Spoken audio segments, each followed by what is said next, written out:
ওয়াজ ভালো লাগে, সিনেমাও খারাপ লাগে না, মসজিদও ভালো লাগে, কীর্তনও খারাপ লাগে না। এই যে দুইটা ভালো লাগে, এটি হলো অসুস্থ দিন। এটার নাম কি? আছেন আমাদের সমাজে কয় যে হুজুর ওয়াজ শুনতে খারাপ লাগে না, কিন্তু গান যখন শুনি তাও মজা লাগে। মসজিদও ভালো লাগে, সিনেমাও খারাপ লাগে না। আছেন এরকম লোক? আছে। এটা কেন? এটা হলো এই জন্য যে ইমানের মধ্যে জং ধরে গেছে। সাপে যদি রাত্রে কামড়ায়, রাতের বেলায় সাপে কামড়াইছে,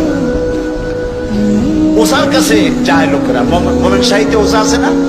ওজার কাছে যায়, যে বলে সাপে কামড়াইছে। এখন ওজা প্রথমে টেস্ট করবে যে সাপটা বিষধর সাপ না বিষহীন সাপ। সাপ তো দুই রকম আছে।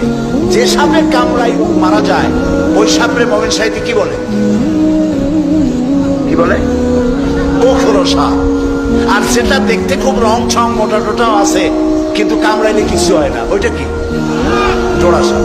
এখন জোড়া সাপ না গোখরো সাপ কামড়াইলো কোনটায় দেখে তো নাই। এটা বোঝার জন্য ওজা করে কি, সাপে দংশিত ব্যক্তির জিহ্বায় উপরে লবণ এবং ঝালওয়ালা মরিচ এগুলো দিয়ে দেয় জিহ্বার মধ্যে। যদি সে বলে পানি পানি লাগে, যত মরিচ দেয় তত পানি পানি লাগে, তাহলে বুঝতে হবে বিষধর সাপে দংশন করেছে। আর যদি সে বলে যে ঝাল লাগতেছে, লবণ লাগতেছে, তাহলে বুঝতে হবে যে ডোরা সাপে কি করছে? দংশন করেছে।